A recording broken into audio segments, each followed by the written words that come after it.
Okay, what you're watching here is me sketching a very simple object. I call these sort of supplement drawings.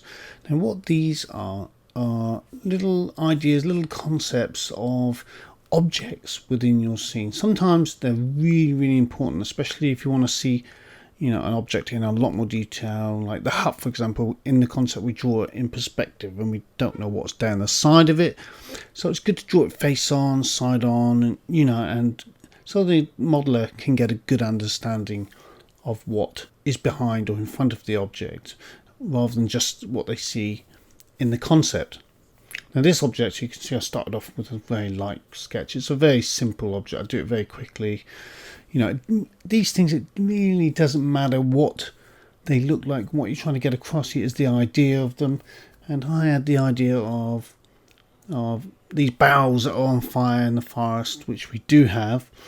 But I thought maybe we could replace them with these sort of metal poles with sort of these racks.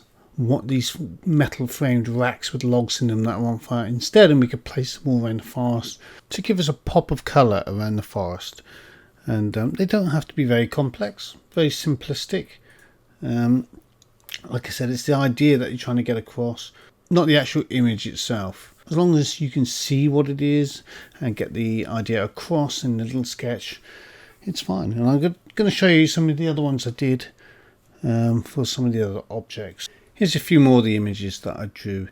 And you can see here I've gathered a bit of reference material and included it in the actual little concept that I did.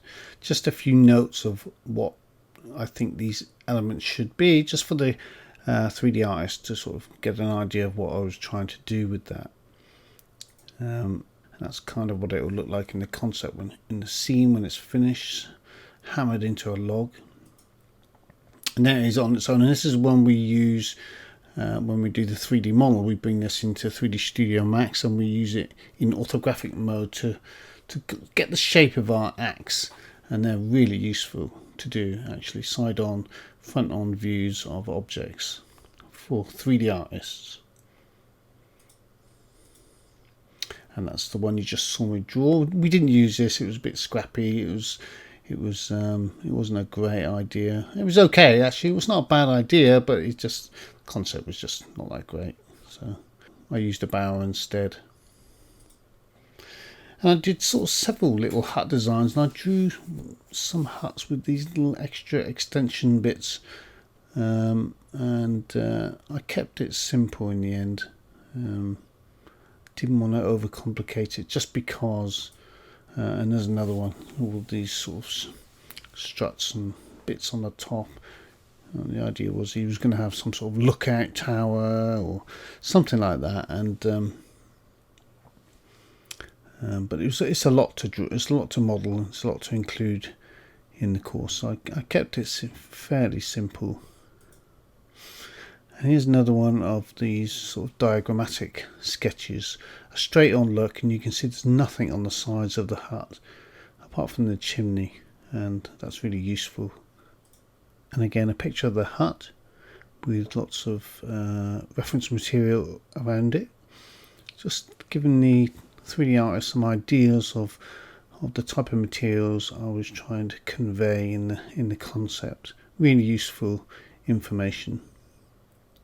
And if you're creating your own concept, then you should be doing this. This is the type of research and the type of sort of supplementary drawings you want to deliver to the 3D artist to help him get the 3D model to the best he can, basically, and give the 3D artist as much information as you possibly can. I did several little spooky trees. I had the idea of this guy had an old dog or something. He buried it in the forest, and there's an old gravestone of something there. And a quick concept of a wolf on a rock, because there's lots of wolves in this forest. Yeah, that was pretty much it. And the more you can do, the better, basically. And that's just a small collection of some of the objects that I drew as supplementary drawings. So if you're doing your own concept, you need to do these. even if you're not doing your own concept, you still need to do these. I'd recommend that you have a go at drawing these. It doesn't matter what they look like, and it's just nice material to have when you're presenting your work. It's really good to have a collection of reference material and research material to show how you sort of came to the final concept piece. That's it. Just wanted to show you that and get you going on this. So I'll see you in the next lecture.